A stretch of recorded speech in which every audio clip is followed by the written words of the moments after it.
let's talk about something that I can almost guarantee you will change the trajectory of your life, make you happier, more successful, and create a stress-free life.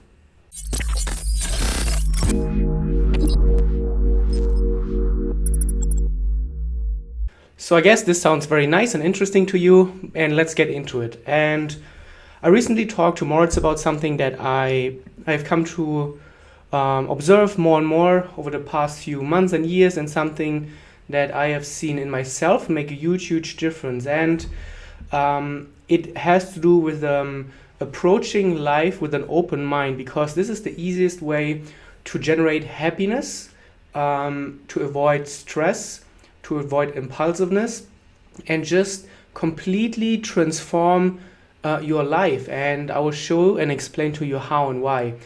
And I think the problem has been accelerated over the past few years with social media, but also with the way that our system, the society, and everything works, because people are discouraged from thinking for themselves. And people, especially when you're in your 9-to-5 job, it's very easy to get stuck into this rut, into this routine. You wake up every morning at the same time, you do and have roughly the same morning routine, you drive to work the same way, you have your same co-workers, probably engage in very similar activities and conversations, your work is probably very similar.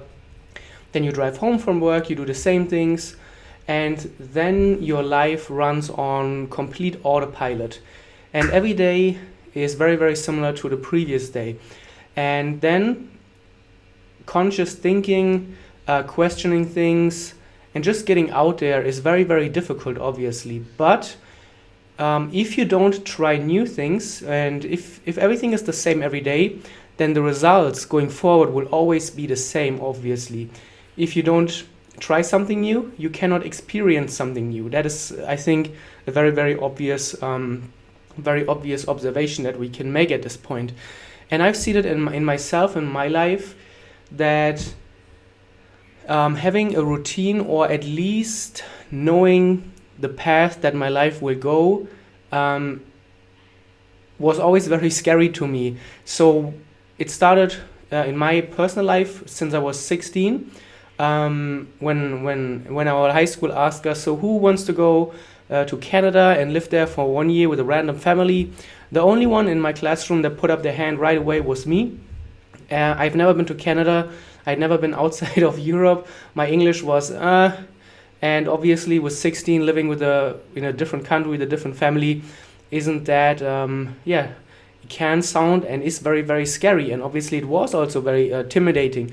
But I thought, okay, what do I have to lose? And I just went for it. I thought, okay, worst case scenario, what could happen? And that's what I did. And that's the first time, I think, that really changed the trajectory of my life. And ever since, I try to approach life with a very open mindset. It was, again, when I quit my job. After university, I had a pretty good job in a very big company with a good outlook on where my life was headed. But I thought, okay, I know exactly what my next 20-30 years are going to look like. Job, career, house, car, wife, holidays. But that's not what I wanted. I wanted to experience other things, to just have surprises in my life, and to be the own creator of my own life. So I said, okay, I'm gonna quit my job. I sold everything I had and I moved to Asia. I'd never been to Asia. I had a lot of prejudices against Asia. I thought, okay, Asians, they eat dogs, they eat little kids, there are only bamboo huts, there's no electricity, and well, obviously that's not how it was. And obviously this was a little bit of an exaggeration, but this is how many people approach life. When I talk today to people and say, oh, I lived in Asia and Asia is great, people often give me those weird looks and said, how can you do that? It's crazy. And then I asked them, so how often have you been in Asia? And why are your experiences so bad? And then people say me, no, I've never been there, but I've heard about it and people told me about it. And this is exactly the problem that being closed-minded has. People have so many prejudices in today's society without reference points. We just repeat things that we have heard, people that other people might have experienced. And this is a very, very, very dangerous path to go down. If you have prejudice against things that you have not experienced and you have no idea of really understanding or knowing what it's going to be like, this is where you are going straight down the path to being unsatisfied. And this is something that you really need to overcome, and you can start it in a very, very, it becomes very obvious in a very small example. And there are many people who said, I don't eat certain foods, I don't like vegetables, I don't like cucumbers, I don't like tomatoes, or I don't like seafood or whatever. And then you ask them, so yeah, how often or when was the last time you tried it? And I said, oh, I have never tried it, but I just know it looks weird and smells bad. Or people say the last time I've tried it was 10 years ago. And well, those people, you know exactly who you're talking to. And then you need to challenge them and help them and just stimulate them and say, okay, let's get out and try something new. And obviously food is just the first example. And you can practice your open-minded muscle and just your courage to experience new things every day. Try out new things. Read books that you personally would not have picked up previously.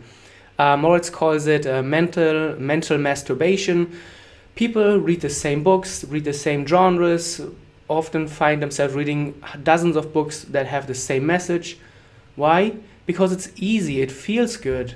The books don't challenge you. The books tell you exactly what you already know at some point, and you always find yourself agreeing. It's nice, it feels good, it seems like the world around you is okay, everything is agreeing with you. But again, if you don't try new things, you won't experience new things, and your life experience will always be the same. And this is something that I started to do roughly 2 years ago.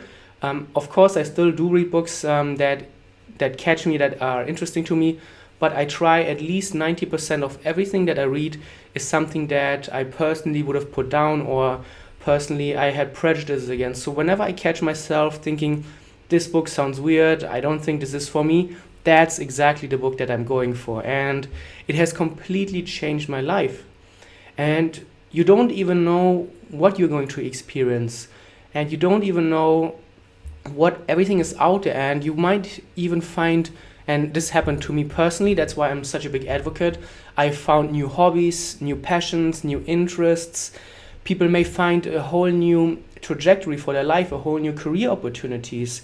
And maybe you don't even know that. Maybe the next thing you try out is going to be your new favorite meal, it's going to be your new favorite country, your new favorite movie, genre, or whatever. And this is so amazing for me. I've discovered just in the last few months, probably 1 or 2 years, so many new things that I have always thought this is not for me, and I had prejudices, and I said, okay, why do I have a prejudice? And if I haven't had a prior experience with it, and if I could not really objectively say this is why I have a prejudice against, this is why I don't like it, I'm going, this is exactly where I want to go, and this is exactly what I'm trying to do. And if you're not, and if you're very ignorant, I think this is it's very limiting to your life, but it creates a lot of stress, it creates a lot of emotions, because it often leads to separation. It's me versus them, it's left versus right, it is whatever, but everything is always those two things. You like something, you don't like another thing, and this is something that creates a lot of problems. And I don't expect from you to completely change your whole beliefs and your whole assumptions just because you try new things, but you can just at least start to have an understanding for the other side, or have an understanding for a certain viewpoint, and then your life will be much, much more stress-free. You will feel much better because you're not always trying to defend your position, you're not always trying to talk the other person down.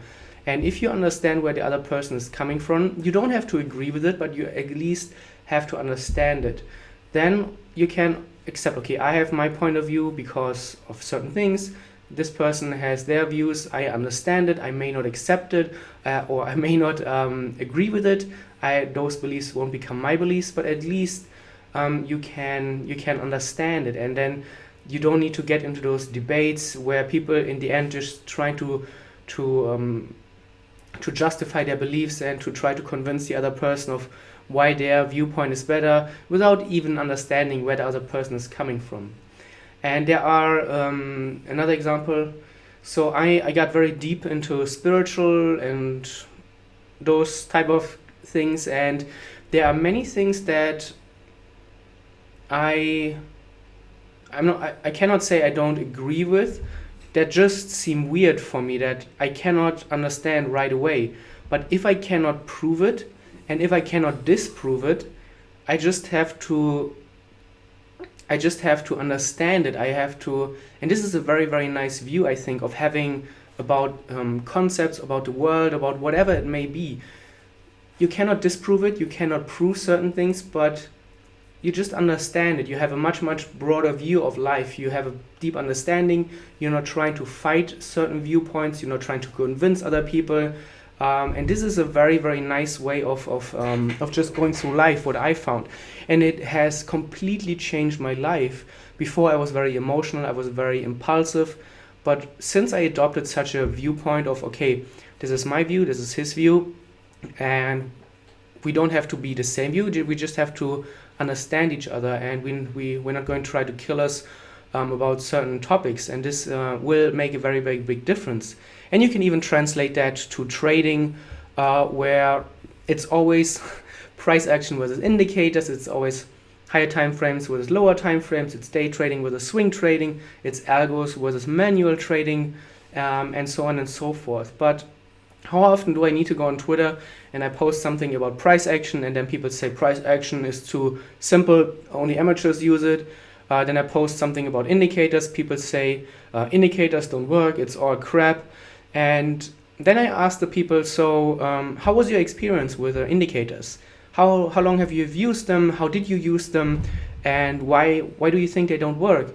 And then when people answer, I've never used them, but I just know price action is better. Yeah, then you know the type of person you're engaging with, and then you need to be very, very careful if you want to engage with those people, because they are not at your same wavelength. And yeah, I already hear people saying, oh, you're not very open-minded then. But again, it comes down to, you don't need to change someone's opinion, but you can encourage open-mindedness and just share your viewpoint and maybe help them understand certain things in a better way. And then your whole life may change. It has done for me, and it continues to change month after month, because I always go down the new path, and you find new hobbies, new things, new favorite things, and it's just such an amazing journey, and I really encourage you to do that. And if you've done a similar experience, then I would really like to hear about this in the comments. Share with me and with the others things that you previously had prejudice against, and then maybe that you have completely even changed your viewpoint on certain things and how it has changed for you. And maybe even what you're currently trying to get into, what you're trying to try out, and what are the things that you are just interested in, and where you need to step over your prejudices.